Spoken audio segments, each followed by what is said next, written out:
इथं आज प्रशिक्षण झालंय आणि मराठवाड्यात सगळीकडेच आज प्रशिक्षण दिलंय. गाव पातळीच्या समित्या सुद्धा नेमल्यात आणि त्यांना एक एक 3-3 पानाचं परिपत्रक सुद्धा तहसील कार्यालयामार्फत वाटण्यात आलंय. त्यात कसे अर्ज मागवायचे, त्याच्याबद्दल कसं फॉर्म भरायचा आहे, काय नातेसंबंधातले कुणाचे प्रमाणपत्र घ्यायचे आहेत, नोंदी कुठल्या जोडायच्यात याच्याबद्दल सांगितलंय. आता ससांनी म्हणले त्याप्रमाणे थोडा संभ्रम आहे लोकांमध्ये की कसा फॉर्म भरायचा, हे पहिल्यांदाच होतंय ना.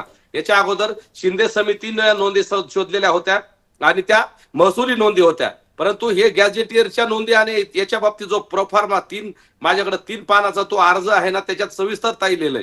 मग कुठं स्थिती आहे का, कुणाकडे कामाला होते स्थितीत, असे जे वेगवेगळे रकाने आहेत ना ते भरायचे. त्याच्यासाठी गाव पातळीवर सुद्धा आता थोडं जनजागृती गरजेची आहे. आता हे अधिकारी उद्या परवा गावात जातील, त्यांच्याकडून शपथपत्र सुद्धा 500 रुपयाच्या बॉन्डवर घेणार आहेत, असं त्या पत्रात त्यांनी आज तिथल्या प्रशिक्षणात सांगितलेलं आहे. तर माझी शासनाला विनंती आहे की 500 रुपयाचं बॉन्डवर घेण्यापेक्षा ते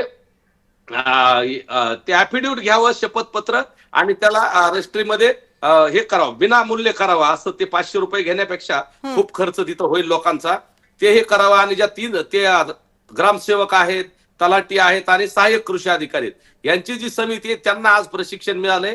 त्याच्यामुळे आता ते गावागावात जातील. गावातल्या लोकांना अजूनही माहिती नव्हतं ताई, वास्तविकता आपण पण स्वीकारली पाहिजे. आम्ही सांगत होतो, परंतु अजून शेवटच्या माणसापर्यंत ते गेलं नाही.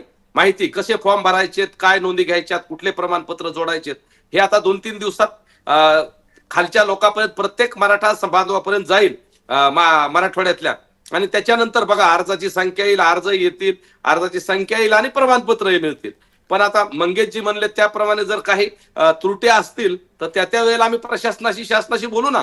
काही त्रुटी असतील किंवा खरंच तो GR फसवाय का, किंवा खरंच त्याच्यातून काही सर्टिफिकेट मिळणार आहेत का नाही, याच्याबद्दल काही शंका कुशंका असतील तर आता प्रशासनाला आणि शासनाला वेळ दिला पाहिजे. GR तो त्यांनी दिलाय, आता बघूया ना पुढच्या 8-10 दिवस, 17 तारखेपर्यंत, 17 सप्टेंबर पर्यंत मनोजदादांनी सांगितलंय प्रमाणपत्र द्या. त्याच्या अगोदर बघूया किती प्रशासन आणि शासन कशा पद्धतीनं काम करतं. पण आता 11 तारखेला आपण बोलतोय, 11 तारखेला कशात काही नाहीये, अजून अर्ज आलेला नाहीये. बरं, आपल्या सरकारी कामाचा वेग काही इतका प्रचंड नाहीये की 11 तारखेपर्यंत एकही सर्टिफिकेट आलेलं नाही, अजून त्यांचं प्रशिक्षण झालेलं नाही आणि 17 तारखेपासून तुम्हाला खरंच वाटते 17 तारखेपासून सर्टिफिकेट मिळतील? हो ताई, मिळतील. आता सोपं झालं, आज प्रशिक्षण झालंय म्हणजे हे लोक आता पुढच्या 2 दिवसात गावात जातील. गावात गेल्यानंतर लगेच अर्ज, आणि 2-3 दिवसात 17 पर्यंत अर्ज यायला सुरुवात होईल असं मला वाटतं ताई. कारण प्रशासन आहे, शासन आहे, आता खालच्या लेवल पर्यंत जायला त्यांनाही वेळ लागणार आहे. समिती आहे, एकतर या GR बद्दल अनेक वादंग उठलेले आहेत, दोन्ही बाजूनी वेगवेगळ्या चर्चा होत आहेत.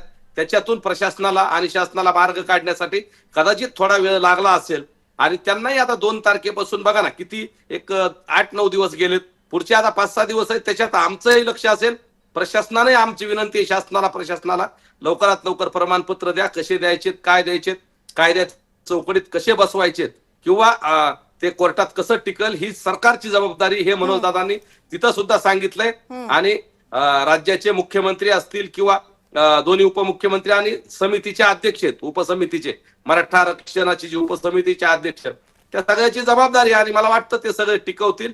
त्यांनी GR दिलाय म्हणजे सगळं करून, सगळ्या कायदे तज्ञांना विचारून आणि घटनेच्या, तुम्ही सरकारची जबाबदारी GR टिकवण्याची म्हणताय, मग तुम्ही घेणार की नाही जबाबदारी?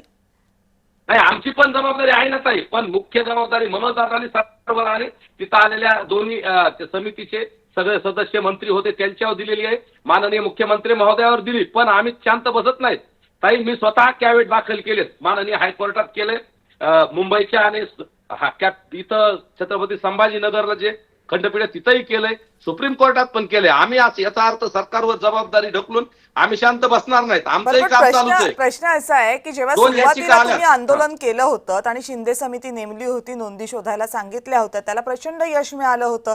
तर जवळपास 2.5 लाख सर्टिफिकेट त्याच्यातनं वाटप झालेली आहेत. आता नवीन GRच्या बाबतीत असं म्हटलं जाते की त्याच्यामधनं नोंदी मिळणार नाहीयेत, कारण तिथे फक्त आकडेवारी आहेत. त्यामुळे नव्या नोंदी त्या गॅझेटियर नुसार मिळणारच नसतील, तर मग अर्ज करणार कसे लोक? आणि याच्यामुळेच अर्ज येत नाहीयेत का? नाही, नोंदी मिळणार नसतील, पण आता जवळच्या नातेसंबंधातले प्रमाणपत्र घेऊन बघू ना, आम्ही अर्ज देऊ ना. आता त्याच्यात सांगितलंय ना, तुम्ही शेती करत आहात का, तुमच्या नात्यातले किंवा पाहुण्या रावळ्यातले कुणाचे सर्टिफिकेट निघलेत का, ते बघूया देऊन. त्या पद्धतीने होतंय का बघावं लागेल. जी त्या अर्जात पद्धती दिली ना त्या पद्धतीने आम्ही आता अर्ज करणार आहोत. त्या गावागावातल्या लोकांना आम्ही तसं आव्हान करतोय, आपल्या माध्यमातून करतोय, जय महाराष्ट्राच्या माध्यमातून. आणि आम्ही पर्सनली गावागावात आमचे सगळे लोक आहेत, संघर्ष योद्धा मनोजदादांचा तो संदेश आम्ही गावागावात पोहोच करू आणि बघूया ना, सरकारला वेळ देऊ, प्रशासनाला वेळ देऊ. पण मग याच्यात मराठा समाजाला नवं काय मिळालं? याच्यात मराठा समाजाला नवं काय मिळालं? हे तर मनोज जरांगेंच्या आधीच्या आंदोलनाने साध्य झालेलं होतं. ती प्रक्रिया सुद्धा सुरू होती. शिंदे समितीला वाढ दिली होती, वंशावळ समितीला वाढ दिली होती. बरोबर आहे, ते मिळत होते. पण ताई, शिंदे समिती थोडं मर्यादा येत होत्या. मराठवाड्यासाठीचा हा GR आहे आणि जे गॅझेटमध्ये ज्या नोंदी आहेत ना त्याच्या आधारे हे द्यायचं. आता तो GR आहे, त्याच्यामुळे आता बघू सरकार कसं. पण माझा प्रश्नच तो आहे काळकुटीजी की गॅझेटमध्ये जर नोंदीच नसतील, फक्त आकडेवारी असेल, तर मराठा समाजाला आपण काय सांगतोय? कशाच्या आधारे? म्हणजे हैदराबाद गॅझेट मधल्या नोंदी आणि त्याच्यानुसार ओबीसी प्रमाणपत्र त्यांना मिळेल असं जे सांगितलं जात होतं त्याचे तर काही गणितच लागत नाहीये, कारण हैदराबाद गॅझेट नुसार नोंदी कशा मिळणार आहेत? नाही, त्याच्यात अशा आकडेवारीच्या नोंदी आहेत, तर त्याच्यात आता अधिकारी सांगतील ना, अधिकारी ठरवतील. जे कुणबी आहेत तेच मराठा आहेत आणि जे मराठा आहेत तेच कुणबी आहेत. हे प्रत्येक जिल्ह्यातल्या लोकांना माहिती आहे ना, प्रशासनातल्या पण. कुणबी वेगळे कुणीच नाहीत, बाकी सगळ्या जातीची संख्या आहे गॅझेटमध्ये. फक्त मराठा म्हणून नाही तर ती कुणबी म्हणून आहे. तर कुणबी त्यात ठरवतील ना अधिकारी. आता तो काय क्रायटेरिया ठरवायचा आहे, कोणते लोक आहेत, त्यांच्या कुठं आणखी ठिकाणी नोंदी मिळत आहेत का? म्हणजे तुमचं असं म्हणणं आहे की मराठा कुणबी आणि कुणबी मराठा याच्या व्यतिरिक्त जे मराठा आहेत त्यांनाही सर्टिफिकेट मिळालं पाहिजे? हो, नक्कीच, तेच तर मिळालं पाहिजे ना. मग कुणबी मराठा, मराठा कुणबीला आणि ते हैदराबाद गॅझेट लागू झाल्यानंतर मिळणार आहे? हो, तसं मिळणार. त्याच्यात तसं दिलंय, शपथपत्र द्यायचे किंवा बाकी पाहुण्याला मिळालेले प्रमाणपत्र द्यायचे.